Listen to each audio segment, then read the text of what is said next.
Hi, everybody. This is again Linda Abraham. I'm the president and founder of Accepted. I want to thank you very, very much for coming. I'm looking forward to sharing my 25 years of admissions consulting experience with you during the next hour or so. Before we begin, I wanted to mention a few to-dos that will help you maximize your time here and one that will help us improve these webinars. If you've not yet downloaded your worksheet, take a second to do so. My personal suggestion is that you actually print it out and use it to follow along, take notes. It's linked to in your control panel. It's under the handout section, and you'll get a link, PDF, and you know what to do from there. I'm going to ask questions during the presentation, and as I said, it's more of a workshop than a webinar, really. And I'll ask you to either raise your hands in response or respond to questions. If I ask you to raise your hands, you can do so by clicking on the hand icon, two icons underneath the horizontal orange arrow on your control panel. Now, as I mentioned, we're going to use the question window for both ways that you can answer my questions, but also for your questions. And we will have a Q&A at the end. So please, if you have any questions in the course of the presentation, there'll be a short Q&A in the middle and then a longer one at the end. Please feel free to post your questions and we'll do our best to answer all of them. You can win. We're going to have a little contest towards the end and you'll be able to win a free consultation with me. And it's going to be, the contest will be based solely on content presented during the webinar, so stay tuned. Now, when you leave, you're going to receive a brief survey. Please fill it out. We value your feedback, and I review all the responses. They're not going to go to waste. Now, during the Q&A, I have started unmuting the questioners. This allows me easily to ask follow-up questions. I think it also makes it a little bit more interesting. So if you want to ask a question and don't want to be unmuted, just write "don't unmute." Doing so will not affect whether your question is chosen or not. So, do what's best for you. Let's test your hand-raising skill. Please raise your hand if you are here because business school will whisk you on your way to the career of your dreams. Okay, most of you are here for the right reasons and you figured out how to raise your hand. Great, fantastic. Okay, wonderful. And I also like to learn a little bit about my audience before we get started. So can you please tell me where you are located? City and state if you're in the United States, city and country if you're outside the United States. In the question window, please. Amritsar, India. Okay. Vietnam. Winchester, Massachusetts, and Beirut, Lebanon. Okay. Bangalore. Los Angeles, a neighbor. Wonderful. I'm also in LA. Ahmedabad in India, Peru, Baltimore, Maryland, Bogota, Colombia, South Africa. Wow, we really have an international audience today. Johannesburg, Chennai, Atlanta, Georgia. Whoa, great. I love it. Did I see anybody in Europe? I think I saw Belgium before. No, anybody in Europe? San Diego, neighbor. India, I guess nobody in Europe. We have Africa, Asia, San Francisco, North America, South America. I don't think we have Australia, and for some reason, I don't think we have Europe today. Okay, great. Well, welcome one and all from near and far. I also have a poll. Which best describes you? Okay. You applying for the first time round 3 or next year? You applied round 1 or round 2 of this cycle? Or you applied previously, but not this year? Which best describes you?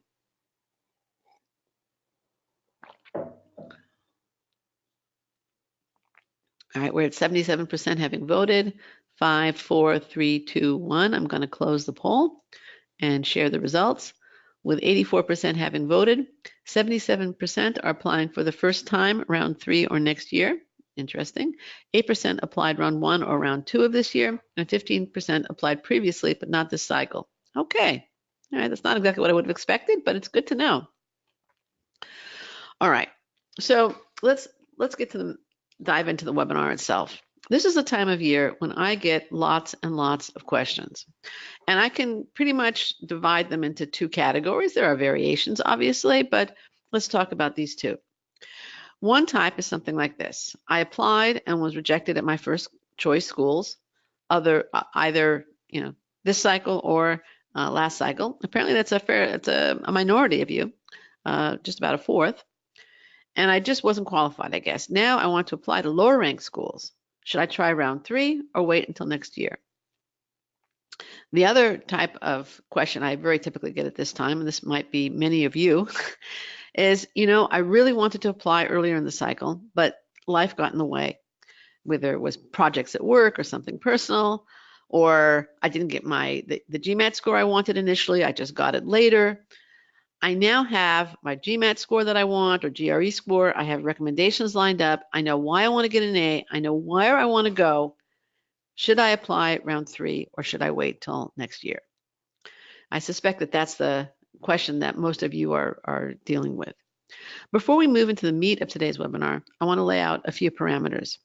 Sometimes my webinars and articles for that matter are very prescriptive. I try to make them almost recipe-like, clear steps, clear instructions. Other times, however, the nuances of MBA admissions combine with the complexity of life and individual situations, and that's just not possible. All I can do is raise issues and give guidelines. That's today's kind of webinar. Today's webinar is about raising issues and providing guidelines. I want to shine a spotlight on the issues you should consider as you decide whether to apply now or not. I'm going to ask for your assistance and participation as we move on, so don't get too comfortable. That's why we had that moment of motion a little bit ago. But again, we'll move on. So the first thing I want to know is, when we talk about round 3, I'm really talking about later rounds, okay? It can be it can be those rounds that come in March or April, May, sometimes even June, and when you're aiming for an August or September start date. What are some of the differences between round 3 or 4 and rounds 1 and 2? In the question window, please. How would you answer that question?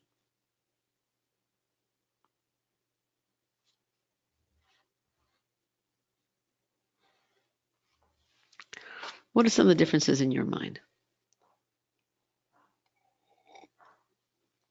I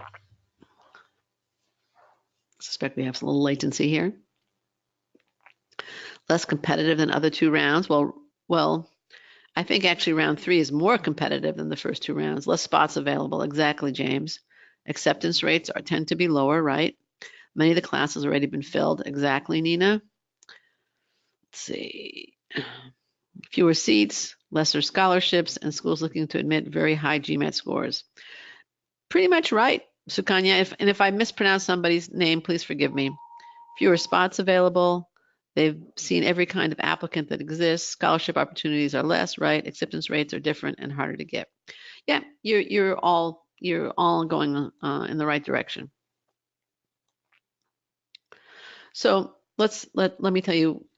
Most of you said fewer open seats, and this is more or less what a class would look like round 1 and especially round 1, round 2, and here's what it looks like round 3. They're also looking much more for the highly qualified and diversity. They're looking to round out their class, James. You got it again, okay? And that does make it harder to get accepted. They're looking for highly qualified and diversity. As many of you said, there's usually less merit aid available when decisions come out for round 3 applicants. Sometimes on-campus housing will be.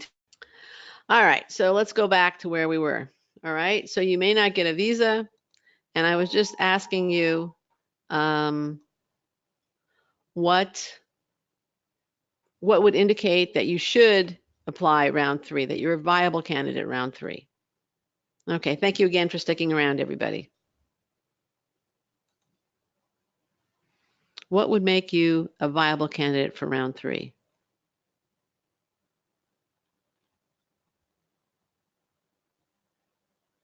Roy, excellent. Someone who stands out, unique background, very good. Anybody else?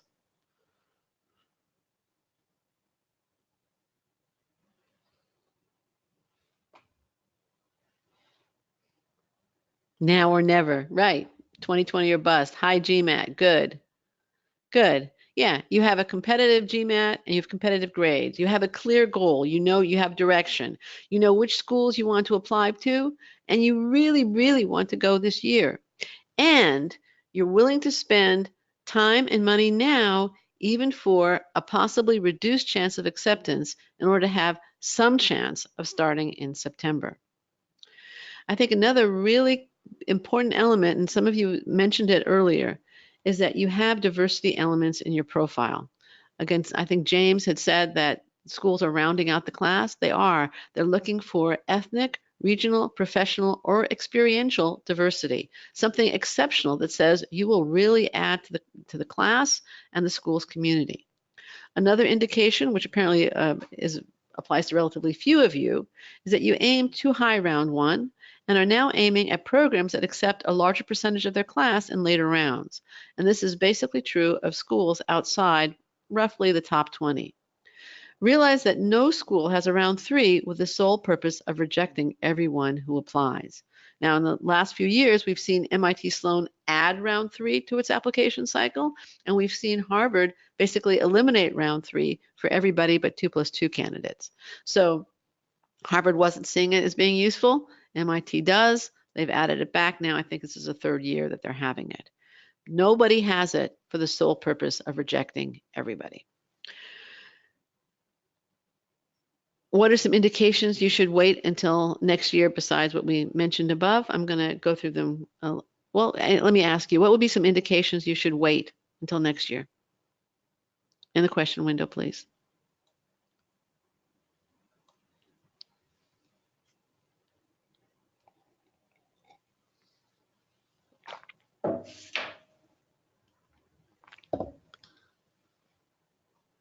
Not much diversity in the background. Good. You're targeting only M7 schools, possibly. If you're applying to HBS, yeah, that's a no-brainer, right? Not such a good GMAT score. Good. All right, let me tell you what I thought. If you're unhappy with your stats, but actually, you know, I'm going to skip the Q&A and then we're just going to go straight through because we did have that little break. You're unhappy with your stats or your profile, and you feel something will improve significantly before round one of next year. You're going to retake that GMAT. You're going to prepare for it much harder. You're going to get a promotion. You're going to assume a leadership role that will really enhance your profile. And then it would make sense for you to wait to next year. What if you're stressed at work and aren't sure you will have the time necessary to put together a great application? Another indication you should wait to next year. Frankly, if even round one and round two, if you're stressed at work and don't think you can put together a great application, it behooves you to wait or to try and shift some responsibilities to somebody else at work. Another indication you should wait is that you are from an overrepresented group and you have no discernible diversity elements in your profile. You're on the low side in terms of experience and feel that the next 6 months will give you a lot of growth and increased responsibility. Another reason that's frequently overlooked is your post-MBA goals. Your reasons for applying to specific schools are fuzzy or shallow. If you're applying to specific schools only based on their ranking, that's a shallow reason. If you're applying to certain schools, or if you're going for an MBA because you hate your job and you really don't know what you want to do afterwards, you really don't have a clear goal. I mean, you don't have a goal at all. You just know you want to get out of your job. That's, again, not a good reason. You should use the next few months to clarify your goal, get some direction, and perhaps even look for a job that's more aligned with the direction you want to go in post-MBA. Now, let's shift gears. And I promised you something was going to be participatory, and here we're going to go. Okay? Let's shift gears now and apply the principles. It's time now for you to put on your admissions consulting hat. Let's go through a few case studies, if you will. For those of you interested in Harvard, you're going to do a lot of case studies. They're all made up. They're not real, unlike Harvard's. But they are based on my 2.5 decades as an MBA admissions consultant and our experience with our clients, obviously, advising them. Now, the first example is a US-born woman of Chinese extraction, Mei Chang. She decided last week she wants to go for an MBA. She has 1 year of full-time work experience and hates her accounting job. She hasn't yet taken the GMAT. She wants to go to Stanford or Wharton. She knows she can't go to Harvard. And she attended UC Berkeley and got a 3.3 GPA in Asian Studies. She's not sure what she wants to do after her MBA. Raise your hand if you think May should apply round 3.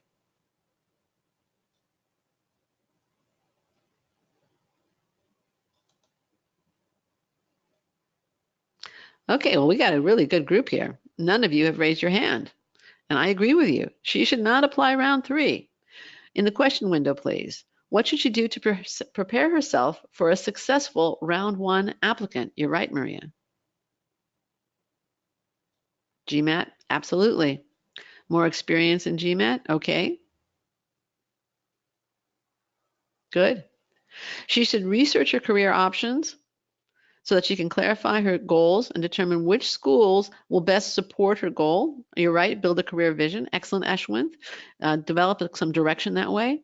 If I would also suggest, I mean, it's only March. She could perhaps find a job that's more aligned with her career goals, and I would suggest that she change jobs if she can find a job quickly or clarify what she wants to do quickly to something that she likes and something that will move her closer to whatever long-term goal she settles on, or perhaps test whether it's what she likes. And obviously she should prepare for and take the GMAT because she's going to need a high GMAT. Her GPA for Wharton and Stanford is actually low. And she would definitely need a high GMAT score. And hopefully she has an upward trend. Hopefully there are good grades in quant classes and all that. But at the moment, she's starting off a little bit behind the 8 ball. So she should also research schools where she's going to be more competitive and that also support her goals. She's not applying to Harvard, Jay, because Harvard does not have a round 3. That's why she's not considering Harvard. If she were considering, she wanted to apply round 3. So that was the premise. Okay. All right, let's go on. Next case study, Jorge. Jorge is a Mexican engineer working for Pemex, the Mexican oil monopoly. He's been doing so for 5 years. He's had steady promotions and currently manages 6 other engineers. He got his bachelor's with a 3.4 GPA and his master's with a 3.6 in engineering from USC. He wants to go after his MBA into strategy consulting with a focus on the energy industry, and he also has some analytics experience. He can get good recommendations, and for whatever reasons, he's not concerned about visa issues. Maybe he has permanent residency, whatever he has, he's not worried about it. That's not a concern for him. He has a 730 GMAT, balanced. He plays soccer on a regular basis and has been team captain. He's applying to MIT Sloan, Kellogg, UT Austin, Haas, Ross, and Duke.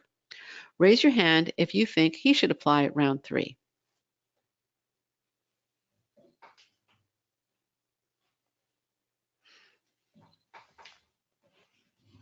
Okay, so we now have about 41% of you, 44% saying he should apply round 3. And I would agree with you. I don't know, the 56% I would, now we're at 45. So we're going up a little bit. And I would say he should apply round 3. Okay. He has his goal. He has a competitive GMAT score for, again, coming in engineering and from Mexico. His GPA is competitive. He's also aiming at a range of schools in terms of qualifications. So I think he's well poised to apply round 3. And schools aren't really interested why he didn't apply round 1 or round 2. They just want to know why you're applying now and what the MBA is going to do for you if they ask that question. But they're not interested in excuses as to why you didn't apply round 1 or round 2. Let's look at the next example. This is Ajay. He graduated from the University of Mumbai with a 70%. He got a BTech. He was worked for Infosys for 3 years in India. He has promotions and good recs, all in programming. He is currently a team lead. He has a 690 GMAT. He wants to go into investment banking and from there transition into private equity and venture capital. He has very limited community service. He's a member of a bunch of organizations and leader in none. And he wants to apply to Haas, Chicago, Stanford, NYU Stern, and Columbia. Should he apply round 3? You know what? I'm sorry. Let me put down your hands and you can raise them again. Wait a second here. My error. Okay, now let's try it. Should he apply round 3? Maria says no. And looks to me like the rest of you are also saying no.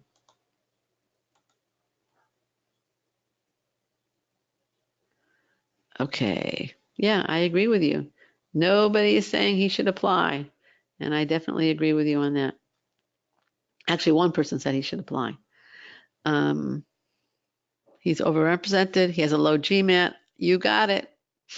You got it. I agree with you. What should he do to prepare himself to apply successfully? In the question window, please.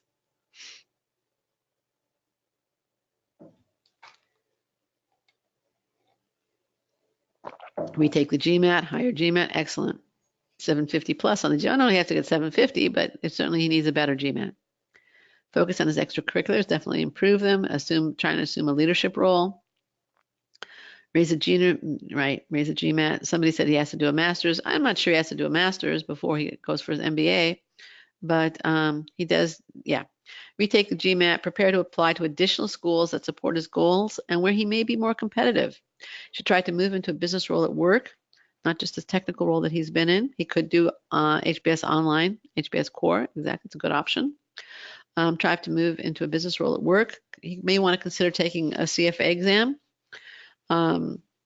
which will kind of demonstrate his interest in the financial field. So those would be all steps that he could take to improve himself. Now let's try this applicant, Mary. Mary is a West Point grad. She had a 3.1 GPA at West Point, which she graduated in 2014. She has a 710 GMAT. She served in Afghanistan, and she's getting out of the military in April, separating from the military. She wants to apply to Yale School of Management, Duke, Darden, Georgetown, Cornell, Johnson, Ross, and USC. Her goal is international development and general management. And she really, really wants to start in, August, September, this upcoming year, 2020, because she is separating from the military in April. That'll give her a few months off, and then she can throw herself into business school. Raise your hand. Wait. Let me get this thing right. Raise your hand if you think she should apply round 3.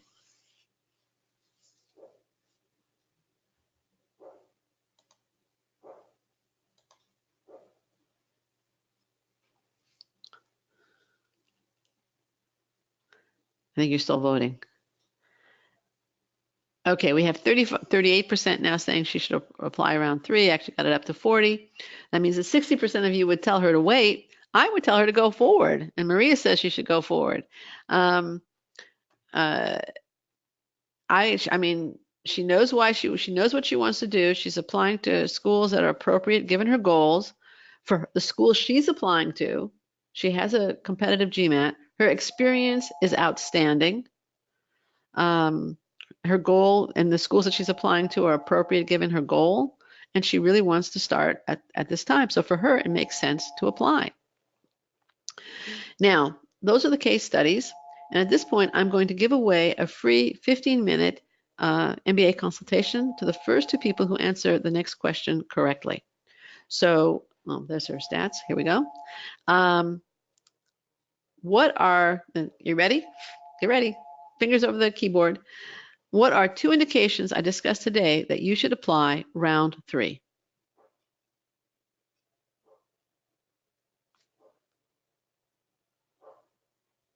And what 2? Okay. Okay, James got it. And James got it. And Sunkaya got it. Okay. All right. Now, there's no contest with this question, but what are 2 indications? All right, I'll do a contest for this one too. What are 2 indications that I discussed today that you should apply in the fall or later? In other words, wait till round 1.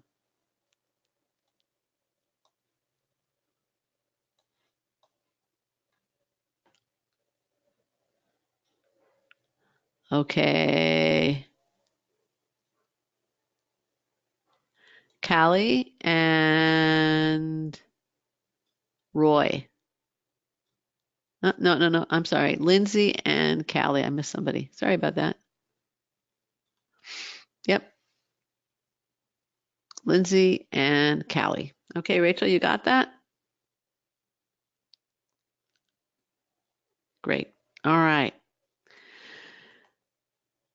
Now, we're going to go into the Q&A in just a second, but at this point, I'd like to ask you, what's the most valuable advice, insight, or piece of information that you got from today's webinar?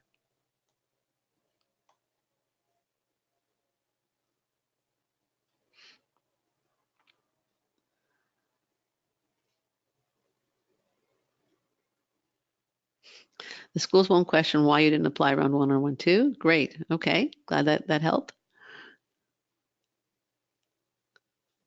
Round 3 acceptance rates are lower. All right.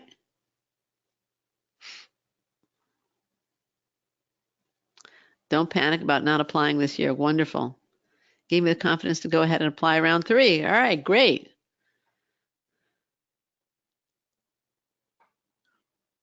Anybody else want to share what they found valuable?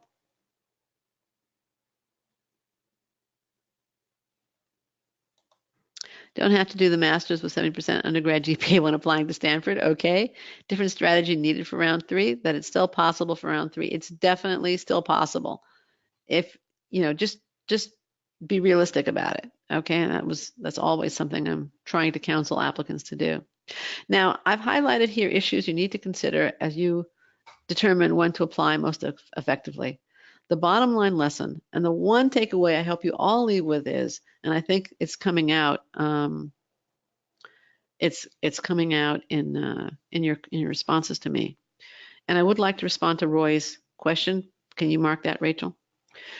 Is that the decision whether to apply round 3 or round 1 of next year is really an individual one. It's going to depend on your individual goals and circumstances. And that's what I've tried to illustrate in this webinar. It can be hard to be objective about oneself. It's hard to avoid the confirmation bias that we're all subject to.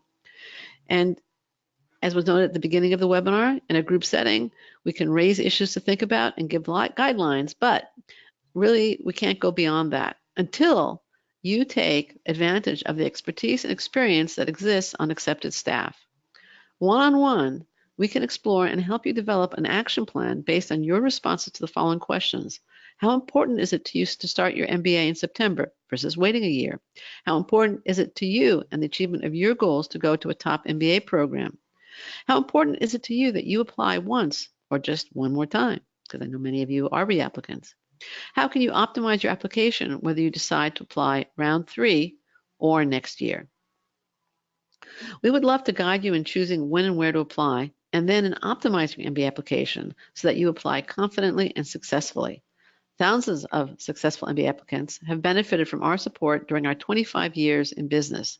They knew how to apply to the right schools at the right time and in an optimal way. The MBA application process isn't easy. You're juggling life, family, community service, and applications. It's really hard to know where to apply and how to apply. Let us be a resource to you on an individual basis. When you engage with Accepted, you get access to expertise and experience that comes from decades on both sides of the admissions desk. That's what our staff has. You get the confidence that comes when you know you're working with a seasoned, dedicated, top-notch pro. And you get options to choose from that fit your needs, so you save time and apply effectively. Now, some may say Accepted seems expensive, and we're definitely not a cheap service because of the quality of our staff. But our fees are peanuts compared to the cost of an MBA. And furthermore, there are expensive and less obvious risks associated with not using Accepted. Reapplication can easily cost a few $1,000s. One additional of pre-MBA earnings can cost in 5 figures, far in excess of our fees. And there's a potential that you could have gotten into a better program with lifelong higher earnings and network if you don't use Accepted. And you can calculate that cost. Now, every year, applicants who talked to us a year earlier and got rejected when taking the do-it-yourself approach come back and work with us. We're happy to assist them, but they would have been better off working with us initially, and so would you. Let's hear from some Accepted clients. Right. The first one from one client, I'm circling back to let you know I got in off the Yale School of Management waitlist with the round 3 admits today. Or the second one, dear Linda, I wanted to thank you and Natalie for all of your help these past 2 years. I got accepted into all 3 programs I applied to and received a $20K scholarship for my top choice. None of this would have been possible without your help. The service you and your team provided literally just paid for itself. I am extremely grateful. Thank you so much for all your help. After the Q&A, you're invited to take these steps. Visit accepted.com/MBA/services, choose the service that's right for you, get the guidance you need, and apply confidently and successfully. It's now January. You can still get the support for your round 3 applications or work with your consultant to optimize your profile and be ready to hit the ground running for round 1 applications as they come out in the late spring and early summer. Contact us ASAP so you can access that guidance from scratch or have your essays reviewed and edited, or discuss the best way for you to proceed given your profile, what's important to you, and your time frame. Let us guide you as we've guided the clients you've heard from in optimizing your application. Take these steps, the ones on the screen, to work with an accepted MBA admissions consultant and the kind of experience and success that these clients have had. At the same time, I'm ready for your questions now, either about our services or about the material discussed in the webinar, so please ask away. And I know we have a couple of questions in the question window. Okay, so Roy asked, will reapplication hurt chances in round 1? In other words, if you apply round 3 and you're not accepted and then you want to apply round 1, the problem there, and it's an excellent question, is when you reapply, schools tend to look for growth and change.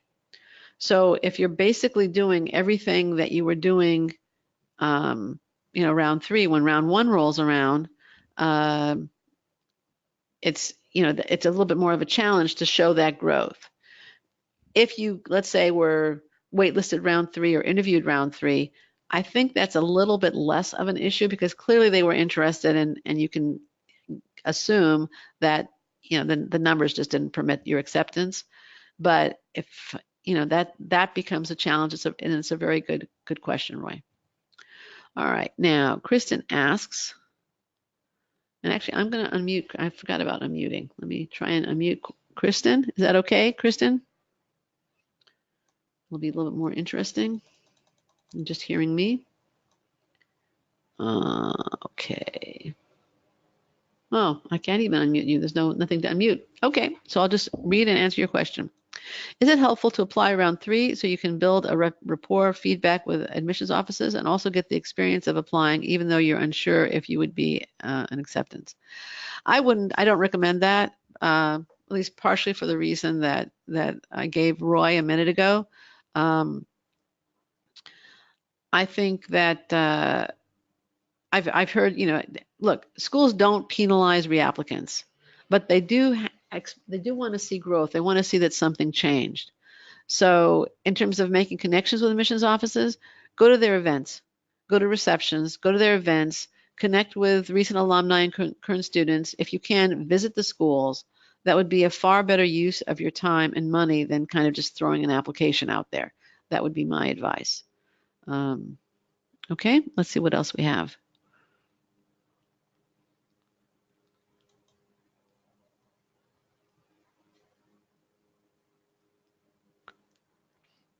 Okay. Maria, can I unmute you so that you can? There we go. Okay, Maria, you had a question. Go ahead. Hey, Linda, can you hear me? Yeah. Yes, Maria Anthony. Yeah, Right. yeah, right. So I had a question regarding the work experience. Like, given that it's like twice that of the class average for any school, especially in the US. So I was wondering, should I be applying to Tuck? Because I saw somewhere like Tuck last year, the application since it went down. Even though I hail from computer software industry and from India, there were guys like who made it last year to Tuck. So, but they were much younger, like maybe almost 1/3 of my experience. So I'm wondering if I'll be able to get in, considering that I have got a good GMAT score right now. Right. Well, Tuck does tend older, and it did have a significant decline in applications last year. Obviously, I can't tell you for sure whether you're going to get in or not. I never can do that, and I certainly can't do that based on the information. I think that if you, as an older applicant, you wanted to apply to a full-time MBA program, Tuck would be one of the programs that I would recommend. I'd also strongly encourage you to look into the Sloan Fellows program at MIT or London Business School, or the Stanford MSX program. Those are full-time one-year programs aimed at people with 10 or more years of experience. We've worked with many clients applying to those programs. They've been absolutely thrilled with them. You get either an MBA or a master's in management, obviously from top programs. And I'd strongly encourage you to look into those. Okay? Sure. Yep. Thank you so much. Right. Yep. You're very welcome. Thank you. All right. What else do we have here?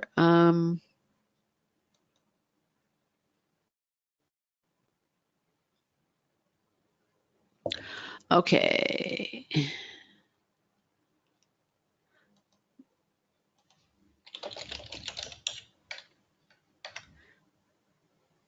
All right, so Emin, you have a question?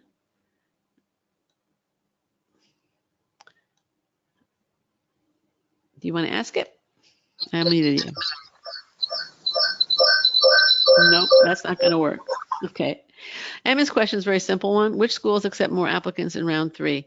And you know what? Those statistics are not known, so I don't really know that answer. Obviously, Harvard accepts no applicants round 3, so except for 2+2, so that's not an option. I don't know of any statistics that indicate which schools accept more applicants round 3. I do know that most schools say that the acceptance rates vary from year to year, depending upon the quality of class, the numbers of applicants they've accepted round 1 and round 2, quality of the applicant pool. So I'm not sure that is even going to be that. If that statistic was no, I'm not sure it would be very helpful. But thank you for the question. It's certainly a relevant one. Let's see. Roy has another question.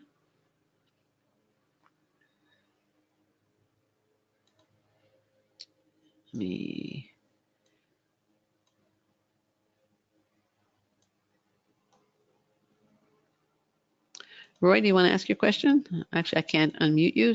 So, all right, so I will just read it. I recently had a GMAT prep service tell me that without a strong higher than median GMAT score, my application would be thrown out in round 3. Oh, you are I think unmuted. I'm Hi. unmuted. Yeah. Yeah. Okay, great. Yeah, so I recently started a prep service, a GMAT prep service, and I'm on the fence between whether to apply MBA or EMBA. And he said, you know, regardless of my unconventional background, I'm an opera singer. He said that without a fighting GMAT score, I'd essentially be wasting my application fee, as my GMAT's not above a 720. And told me essentially to wait for round 1. Obviously, there's a lot more to that decision than what you just told me. Yeah. But I would, based on what you just told me, I would disagree. Yeah, Okay? that's what I'm thinking. But I just wasn't. I mean, the thought was, and what the idea was that if you don't have an average or higher than median GMAT score by round 3, essentially applications are being thrown out. So that's really what scared me, and I just wanted to know if that could be addressed, whether the sort of by round 3, there's sort of a like a litmus test that's being set. No, there's no. Okay. There's, you know, to my knowledge, there's none. I've interviewed hundreds of MBA admissions directors. We have MBA admissions directors on staff. None of them ever talked in those terms. Okay. Now, if what's going to be, I think, really important for the schools is to see that you have quant skills. Yeah. And that now that's not demonstrated in your undergrad transcript or in your work experience, and they're going to look at your GMAT quant score really closely. Sure. And you obviously have a distinctive background, so you have that diversity element. They are going to. That's my perspective and my take. And I know you won the free consultation, so I think we'll talk about it a little bit more. But that would be okay. Okay. Well, thanks. Thank you. All right. Thank you. And then Chris, you have a question too. Yes, Chris. All right. I cannot unmute you, so no problem. Your question is, how far in advance does it make sense for applicants to sign up for accepted consulting? Well, if you're applying round 3, it makes sense right now. If you're applying round 1, I think it still makes sense. We sometimes get very frustrated because if you sign up just for a 1-hour consultation now, we can give you so much direction and so much assistance that will make an enormous difference when it comes actually time to apply for round 1 of next year. If you're working on your round 3 applications, again, I would sign up ASAP so that we can help you with the application itself. But now for round 1 of next year, I would just say get a little consulting. 1 hour or 2 hours, I think we can just make so much difference and benefit to you. So that would be my answer there. Okay. See, we also have a question from Callie. Would the political climate and economical and reduced applicants this year potentially make the likelihood this year likelihood of acceptance this year more likely than the past? I'm going to unmute you, Callie. Callie, if I can, yeah, you're unmuted now. Did I get? So your basic question, if I can understand you correctly, is does the political climate and economic climate and reduced application volume this year potentially make likelihood of acceptance higher this year than in the past? Is that correct? Is that your question? I guess she stepped away. Okay. I think it does, is a short answer. I think that I've heard nothing from anybody that application volume has bounded back this year. I see no reason for it to bounce back until until the economy goes into recession or the visa policies change. Now, more and more schools are getting STEM certified in order to take advantage of that designation, but so far it's still a minority. So there still is a drop in international applications. And I think that is definitely making it easier for applicants to get accepted and to get scholarships. If you look, Rachel, can you post the URL to the podcast I did and show notes where I went into this? Schools are definitely being more opening their purse. The acceptance rates are higher, and that just mathematically makes it easier to get accepted. Right. Okay. One other point I want to make with Chris, if in his question about when to start working with Accepted, if you sign up with us now, even for round 1 or sign up early, you get your choice of consultants. If you wait till the last minute, then some consultants inevitably are going to be booked and you may not get the consultant that you want. So that's another point. Okay, and Rachel just posted the link to the post and podcast that I just did a few weeks ago on is the MBA worth the time and money? Okay.